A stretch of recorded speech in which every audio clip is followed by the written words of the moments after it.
photographers and videographers to help us tell that story. We're actually using more of the resources that we have due to social media, because you can't tell the story of the ballet through just a poster or a 5x7 direct mail piece, no matter how good your copywriter is. It's the story that what's happening in the studio that really gets people engaged and gets them to buy a ticket and come back again and again. And retention is one of the things that one of our goals that I didn't state initially, but retaining audience members. So why don't you pay a photographer to come and they might take 500 photos. Let's say 50 of them get approved by the dancers in the union. We can use all 50 of those through social media. Before we could only do one. We had one iconic image to tell the story of one ballet, or in terms of a mixed rep, 4 ballets. So in terms of communicating our organizational mission and voice, we have a huge window opportunity with social media that we didn't have before. So I guess think about what you already have as resources. If you're getting just sort of starting with social media or getting pushback from different parts of your organization, think of it as a way maybe to use the resources that you already have but aren't fully utilizing yet. It's just one perspective. And it's interesting, the 2 larger organizations, and Kevin, quite a small organization. There is only me. I'm the only full-time staff at AMP, and so I get to do the tweeting all myself. But the voice part of it just comes. It's been interesting to start to try to think about this more systematically to prep for this panel, because it's not something that we've done in a real calculated way. Being able to communicate effectively with these different kinds of communities comes from being immersed in that culture for the past 10 years since I've been doing music organizing, working with punk communities and like hanging out with teenagers all the time. That isn't something that you can fake. That's something that you just have to actually build that skill in relationship with people. I think people are particularly interested sometimes in figuring out how they use social media to communicate better with young people, and I would just start by advising them to hang out with teenagers more, and interact with them on a day-to-day basis. If that means going somewhere and volunteering and just like figuring out how to have a conversation with them where they're on an equal level. That means understanding the way that young people are systemically disempowered, and if your voice reflects an understanding of the position of young people as a disadvantaged population that are getting screwed left and right by government and by corporations and by the media, in subtle ways your voice will reflect that and will reflect their realities, and they'll respond to that. That's one thing that I would encourage everybody to just get schooled in these theories of anti-ageism and totally change the way you communicate with young people. And then also just getting out of the way, letting young people communicate through your channels in their own voices. To promote our book, we started a series of videos where we had artists talking about the venue that inspired them growing up, or that got them on the path to being a professional musician. We've been mostly focusing on like people who were like, they got started in their tiny punk club 10 years ago, and now they're on David Letterman and that kind of thing. But we're also doing some younger artists who are still like 18, 19 years old, and talking about meeting their friends and starting a band, and just sort of letting them speak for themselves. Actually, those have been more successful some of the times, the celebrity videos that we've done, because young people naturally respond to somebody that sounds like them, that looks like them. And sometimes all you have to do is just get out of the way and facilitate. And people are actually really good about telling their own stories too. Better than I am. So yeah, just get out of the way. point about young people. Seattle Works doesn't engage teenage or kids youth, but definitely that sort of 20s, 30s crowd. And I think a lot of people think like, oh great, now that we have social media, we'll get all the young people, and that's how we're going to get them. And the key is, I think, really much in line with, does your organization, are there things fundamentally about your organization that would appeal to those people? And if so, great. But like before you decide that like our institution that we just assume that 25-year-olds would love us if only we tweeted. I do think some of these are like, that's going to help draw their attention to this thing that fundamentally should be relevant to them. And so it's not the end-all cure-all now that we have this.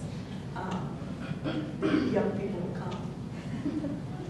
I just two sort of tangential things based on this young audience, which is that if you are connecting with young people through social media, I would make sure that what you're trying to get them to engage with is available for sale online.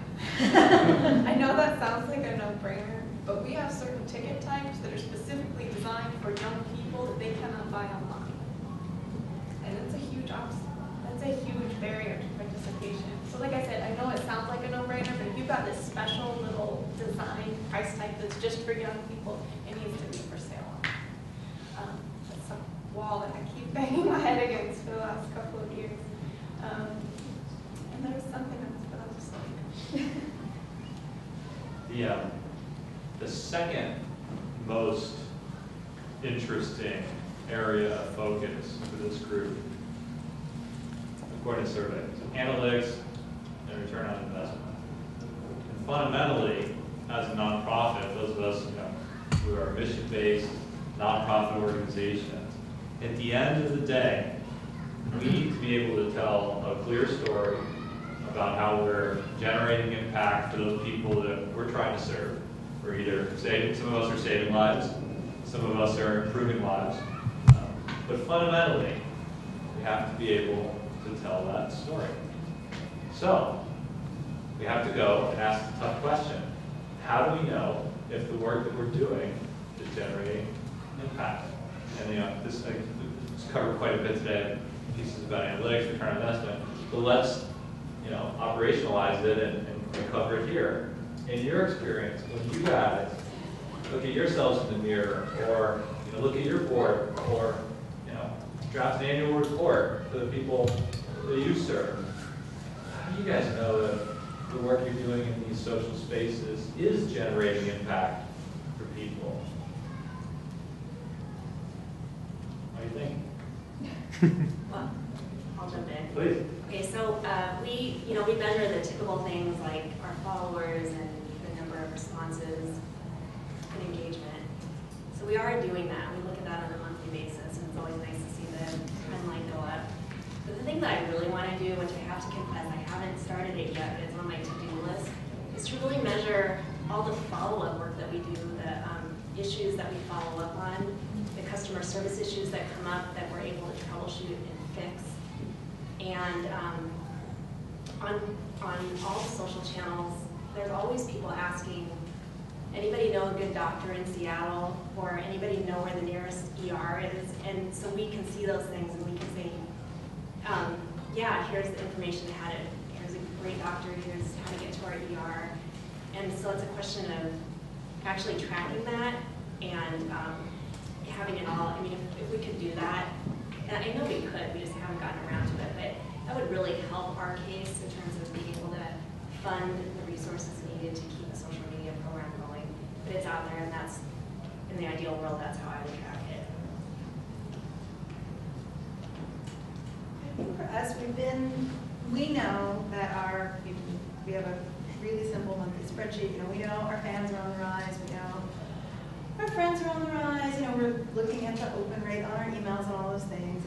And so we know most of our social media metrics are continually growing, and we also know that participation in our programs is growing, and we know that it just kind of feels like maybe people like us right now, like not in a Facebook like us kind of way, but like I like you kind of way. And we have no idea whether there's a million things that could be influencing that. And so I think what we need to look at is, can we try and figure out how much do we just say, well, we're going to take a leap of faith, that clearly that must be helping, Or do we try and figure out, can we dig a little deeper and understand that, you know, why is that happening? Are they related in any way at all? And I mean, we're just about to sit down and start thinking about those things. But I think it's important. I think we all need to bring home that jump drive that Spring Creek. Yeah. So we actually, as part of a wellness grant, worked with a vendor consultant called Capacity Interactive. And when that money ran out, we stopped working with Capacity Interactive. But for those of you who are interested, these services are really, really helpful. Eric Gensler is the guy behind Capacity Interactive. He works with organizations like Albany, We Dance Theater, and has done great work with them. And I would highly recommend, if you want to take a look at what a full analytics report looks like, I brought one. It's from like over a year ago. But it talks about the way he looked at it is like a funnel, which if you guys can see this funnel here. For the woman who was asking earlier about how do you know what this translates to, I think social media, but for us anyway, is just about broadening the mouth of that funnel. You're getting more people engaging with you, and it's just broadening the reach of your organization. And we measure that in 1,000 different ways through open rates and friends and all these sorts of things. But I don't know how to measure the impact of the informal interactions of responding to a customer service issue, either before or after a performance. If you find out a way, please let me know.